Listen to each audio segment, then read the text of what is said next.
This is Eric Muathe, Muathe.com. Let's take a look at another example of why we should always be on the lookout for direction where we see a failed breakout, just like we did here, where we went above the prior weekly closing high for 1 week, and then in the following week we had a reversal.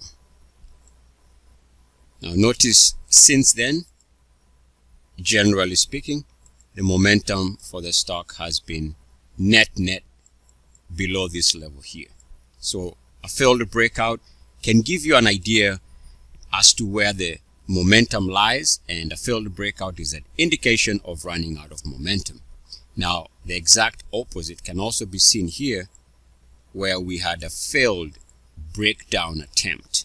In other words, stock came here, was trying to move below the weekly closing low here, it fails, and you can see that net after failing to break down here, the momentum and the direction was to the upside.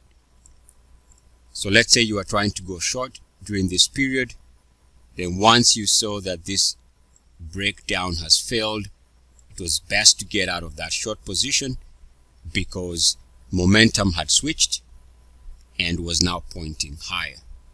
Now, one other thing I would like to mention are two levels, and that is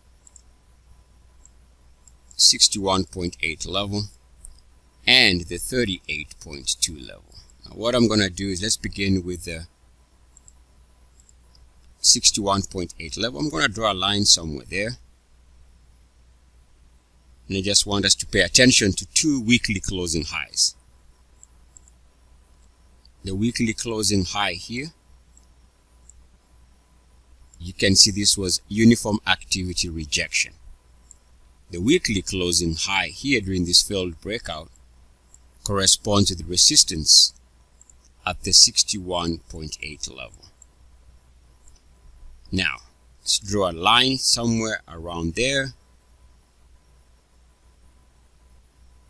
This line corresponds roughly with the 38.2 level, and again we can see uniform activity below that level, back above it for this weekly closing low, uniform activity below the line, back above it for this weekly closing low. And in fact, we can even see we bounced around that 38.2 level during this weekly closing lows. So combining all these things can give us a better picture as to how things are going to play out. Just a snapshot. Of course, there's more when it comes to technical analysis. For example, in the current market, we can draw a line connecting RSI highs as far as this stock is concerned. That's it for now. More in upcoming videos. Eric Muathe, Muathe.com. As always, good luck, peace, and blessings. ETFs.